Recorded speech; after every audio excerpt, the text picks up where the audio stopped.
নামাজে কত রাকাত পড়ছেন ভুলে গেছেন, এই ভুলটা কি আপনাদের মাঝে মধ্যে হয় না? প্রায় হয়, প্রায় হয়।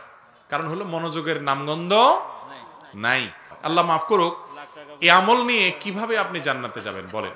1,00,000 টাকার বান্ডিল গুনে ফেলছেন, ভুল হয় খুব কম, আর মাত্র 2 রাকাত নামাজ পড়তে গিয়ে ভুল। ঠিক না ঠিক? তো নামাজের মধ্যে যদি ভুল হয়, রাকাত সংখ্যা নিয়ে সন্দেহ হয়, কি করবেন?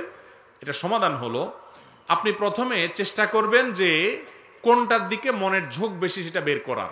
যেমন কথার কথা, 4 রাকাত ওয়ালা নামাজ, 3 রাকাত এটা না 4 নম্বর রাকাত, তৃতীয় রাকাত না চতুর্থ রাকাত আপনার সন্দেহ হচ্ছে। আপনি তখন চেষ্টা করবেন মনের ঝোঁক কোন দিকে। যদি না 4 রাকাত হওয়ার সম্ভাবনাই বেশি, মন সেদিকে বেশি টানে, তাহলে 4 রাকাতই ধরবেন।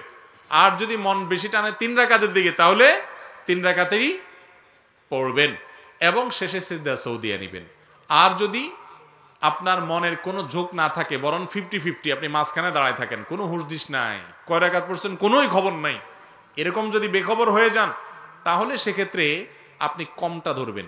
3 আর 4 হলে 3 ধরবেন, 2 রাকাত না 1 রাকাতের সন্দেহ হলে 1 ধরবেন, অর্থাৎ সবসময় কমটা ধরবেন। ধরে আরেক রাকাত বাড়ায় নামাজ শেষ করে এরপরে শেষে সিজদা সৌদিয়া নিবেন। তাতে কি হয়ে যাবে? নামাজ হয়ে যাবে ইনশাআল্লাহ।